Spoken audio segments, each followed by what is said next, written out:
Olá, meus queridos, graça e paz, tudo bem? Em mais um vídeo, a gente está a poucos dias das eleições e eu quero compartilhar com você um texto da Palavra de Deus que está escrito no livro de Joel: multidões de multidões no vale da decisão, porque o dia do Senhor está perto no vale da decisão. Eu sei que é profético o texto, mas as decisões na nossa vida são extremamente importantes. Cada decisão ela é muito importante. Por quê? Porque ela reflete no futuro. Ou seja, toda decisão terá uma consequência, boa ou ruim. Toda decisão terá uma consequência. Toda decisão terá uma consequência. Se você não tomar nenhuma decisão, você já está decidindo por não tomar decisão e também terá uma consequência. Por exemplo, eu vou votar em A, teremos uma consequência.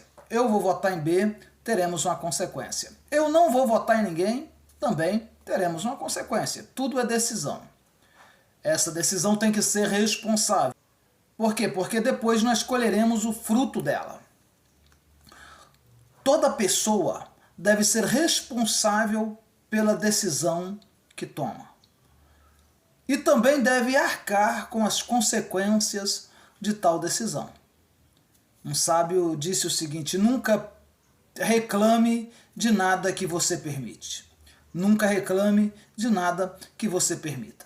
Ou seja, se você permitiu, se está acontecendo, então você não precisa reclamar. Se nós permitirmos, vai acontecer e nós não teremos o direito de reclamar.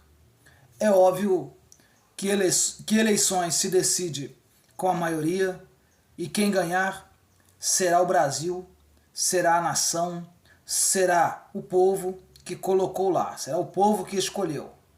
Nós aqui somos 22, né? Mas você tem o direito de escolher. Agora depois, ou a gente vai viver com a consciência pesada, dizendo assim, mas eu não podia ter tomado tal decisão. Ou a gente vai viver com a consciência livre. Né? Pare e pense. Pare e pense. Pense bem. Não é normal, tá bom? Não é normal. Algumas pessoas dizem assim, mas as igrejas estão todas envolvidas com política. Não, as igrejas não estão todas envolvidas com política. Não é uma politicagem que está acontecendo. O que está acontecendo é uma grande força de expressão da igreja. Tá? Uma grande força de expressão da igreja. E não é impossível que mais de 70% dos evangélicos estejam errados. Né? E 30% esteja certo. Bom, essa é a minha opinião. Somos livres, o Brasil acima de tudo, Deus acima de todos, e cada um vote consciente, tendo liberdade, tendo direito para isso, enquanto isso ainda nos resta. Enquanto isso ainda nos resta. Eu vou deixar um vídeo aqui à frente. Se você quiser assistir, assista. E você vai perceber se isso é ou não é ditadura. Se isso é ou não é censura. Deus te abençoe rica e abundantemente. Os pedidos da candidatura de Luiz Inácio Lula da Silva, do PT, à Justiça Eleitoral, têm causado preocupação a juristas. O Grupo Jovem Pan está desde segunda-feira levando ao ar conteúdo com restrições quando o assunto é Luiz Inácio Lula da Silva e o PT. Hoje, a tradicional Rádio Paulista, que também possui um canal de notícias, divulgou um editorial intitulado Jovem Pan sob censura. No texto, a emissora afirma que os princípios básicos do Estado democrático de direito sempre nos nortearam na nossa luta e na contribuição como veículo de comunicação para a construção e a manutenção da sagrada democracia brasileira.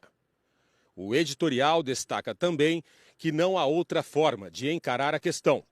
A Jovem Pan está, desde a segunda-feira, 17, sob censura instituída pelo Tribunal Superior Eleitoral.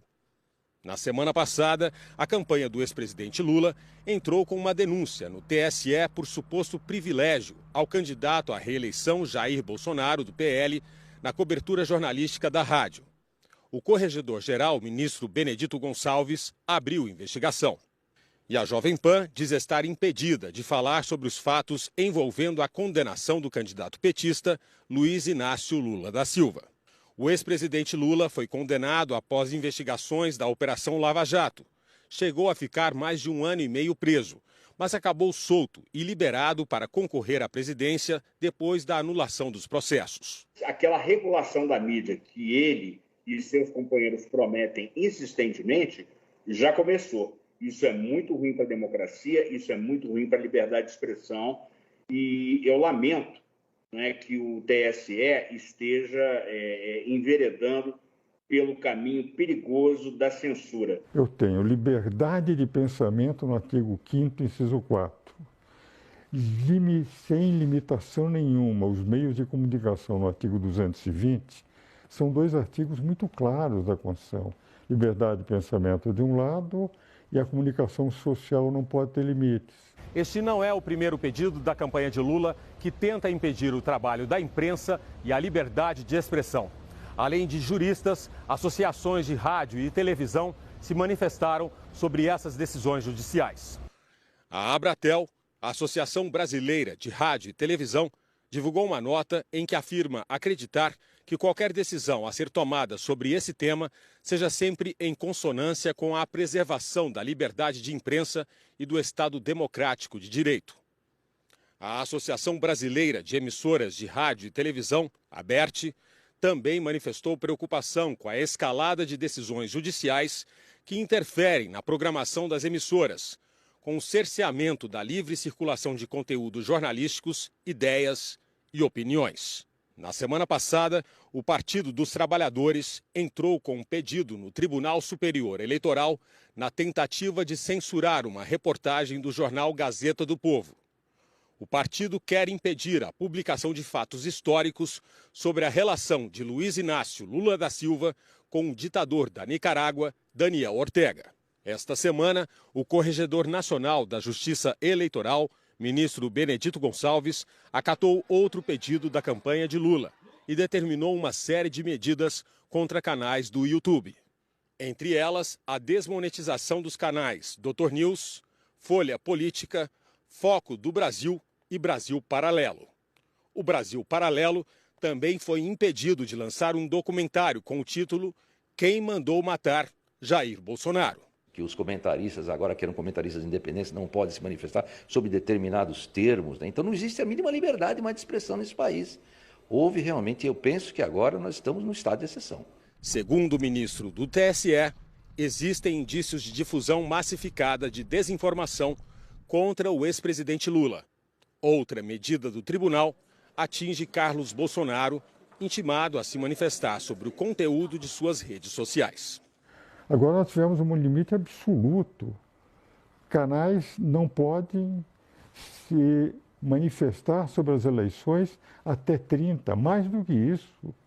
Desmonetizaram canais.